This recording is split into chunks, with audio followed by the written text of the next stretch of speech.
thread is a pretty important part of embroidery. When you think about it, it is the medium that's used to create the embroidery. So it's kind of like paint on a paintbrush. When you're first starting out, it might be a little overwhelming because there's lots of different thread types out there. We're going to break it down and talk about it and discuss the factors that might affect your choice about what thread to use. So really, there's two things to think about when you pick a thread for embroidery. There's fiber content and there's weight. So we're going to start by talking about thread weight.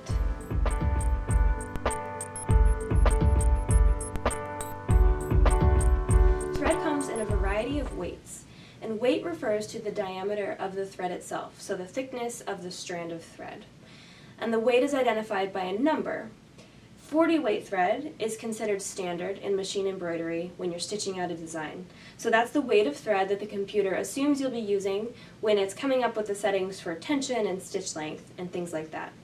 So as the numbers get bigger for the weight, so for instance a 60 weight thread, then the diameter of the thread actually gets smaller. So a 60 weight thread is going to be finer and more delicate than 40. And then the same is true in the opposite direction. So as the number gets smaller, the diameter of the thread actually gets bigger. So a 30 or a 12 weight thread are actually going to be thicker than a 40 weight thread.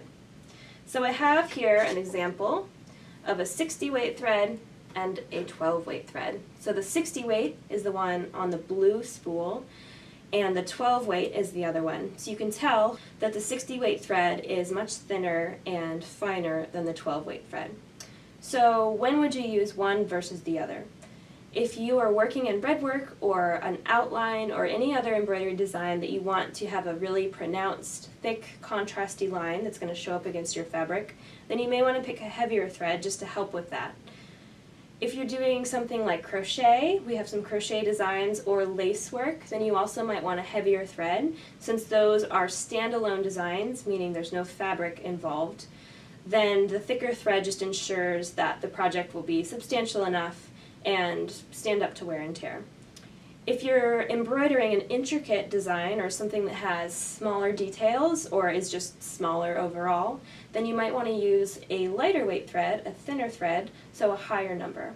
So those are a couple different reasons why you would pick one thread over the other weight-wise. But again, if you're in doubt, then just go with 40 and start from there and see what it looks like. So that's weight. The second thing to talk about is fiber content.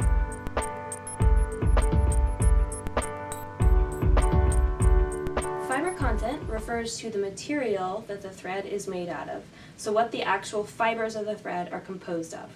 The first fiber we'll talk about is rayon. So this red and orange spool are both rayon threads. Rayon is a plant-derived fiber, although it does go through kind of a long process to get to thread, but it is plant-derived. Rayon's a very shiny, lustrous thread, and it has the same shine and luster as silk, but it's much stronger than silk or cotton, so it's a good choice in that respect. So whenever you want your embroidery to look very pretty and shiny, you would choose a rayon thread. Rayon is also less susceptible to fraying and tearing than other types of fibers. So those would all be reasons that you would choose a rayon thread. Our next fiber is cotton, so cotton's a pretty familiar one. These two spools are both examples of different cotton threads. So cotton would be a choice when you want your embroidery to be a little more matte finish, so less shiny than the rayon. It's also a good choice if you are doing the outlining or red work or anything that you want to be pronounced. The matte finish kind of helps it look more substantial against your fabric, so that would be another reason to choose cotton. And it's also an option when you're doing lace work or crochet, again if you want a more matte finished product. The next fiber is polyester.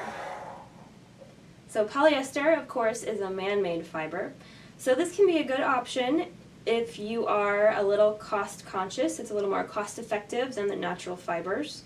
It's also a good choice if you are embroidering something that's going to get washed a lot or have a lot of wear and tear, because it stands up a lot better to laundering and even bleaching than the natural fibers. So things like sports uniforms or kids' clothes, anything that's going to get a lot of dirt on it and need to be washed a lot, then polyester is a good choice for that.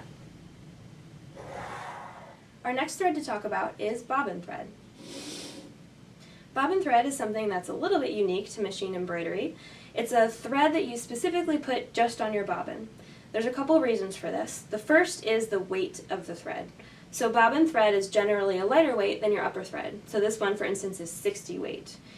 When you're embroidering, the designs are set or formatted, digitized, so that the upper thread is pulled ever so slightly to the back of the work. So the lighter weight thread will help achieve that because the back will be less bulky than the front, so naturally the threads will want to go towards the back.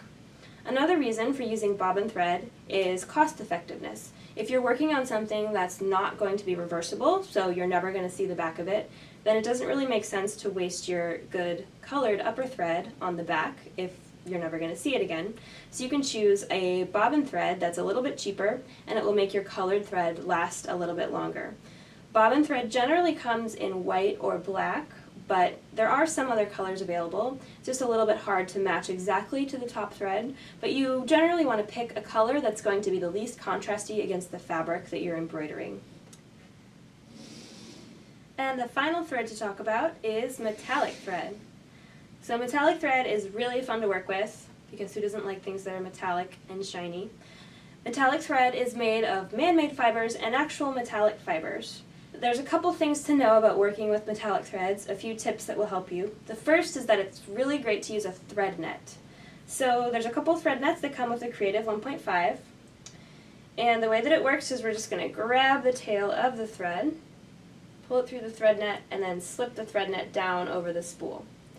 So the reason that a thread net can be helpful is because it helps keep the thread neat and untangled as it unspools.